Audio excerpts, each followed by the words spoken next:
Thank you, Mr. Chairman. Mr. Zuckerberg, thanks for being here. At current pace, you're due to be done with first round of questioning by about 1 a.m., so congratulations. I like Chris Coons a lot, with his own family or with Dan Sullivan's family. Both are great photos. But I want to ask a similar set of questions from the other side, maybe. I think the conceptual line between mere tech company, mere tools, and an actual content company, I think it's really hard. I think you guys have a hard challenge. I think regulation over time will have a hard challenge. And you're a private company, so you can make policies that may be less than First Amendment full spirit embracing, in my view. But I worry about that. I worry about a world where when you go from violent groups to hate speech in a hurry, in one of your responses to one of the opening questions, you may decide, or Facebook may decide, it needs to police a whole bunch of speech that I think America might be better off not having policed by one company that has a really big and powerful platform. Can you define hate speech? Senator, I think that this is a really hard question, and I think it's one of the reasons why we struggle with it. There are certain definitions that we have around, calling for violence or.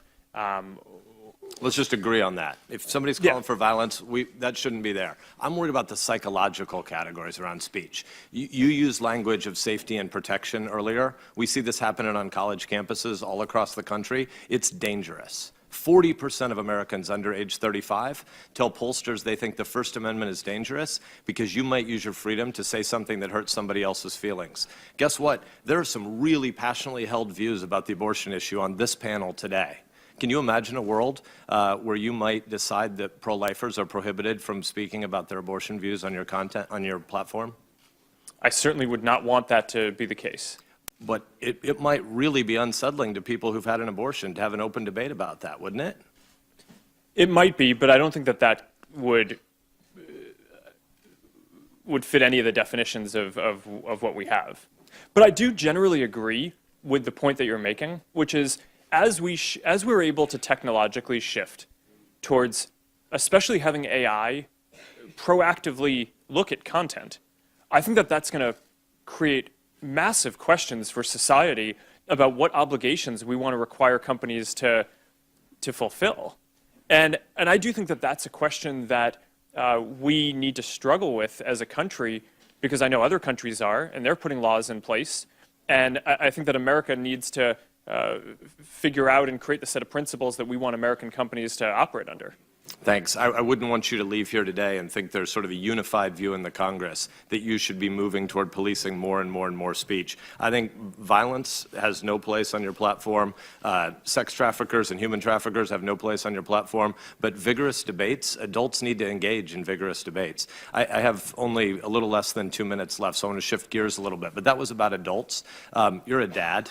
I'd like to talk a little bit about social media addiction. You started your comments today by talking about how Facebook is and was founded as an optimistic company. You and I have had conversations separate from here. I don't want to put words in your mouth, but I think as you've aged, you might be a little bit less idealistic and optimistic than you were when you started Facebook.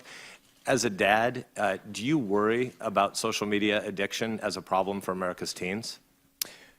Well, my hope is that we can be idealistic but have a broad view of our responsibility. To your point about teens, this is certainly something that I think any parent thinks about, is how much do you want your kids using technology?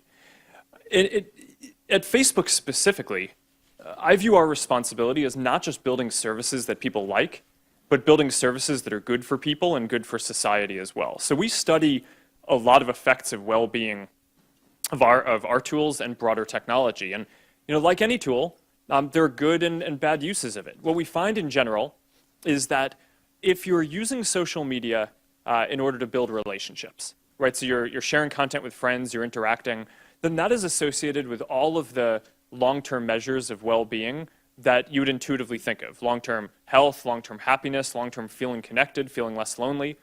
But if you're using the internet and social media primarily to just passively consume content and you're not engaging with other people, then it doesn't have those positive effects and it could be negative. We're almost at time, so I want to ask you one more. Do social media companies hire consulting firms to help them figure out how to get more dopamine feedback loops so that people don't want to leave the platform?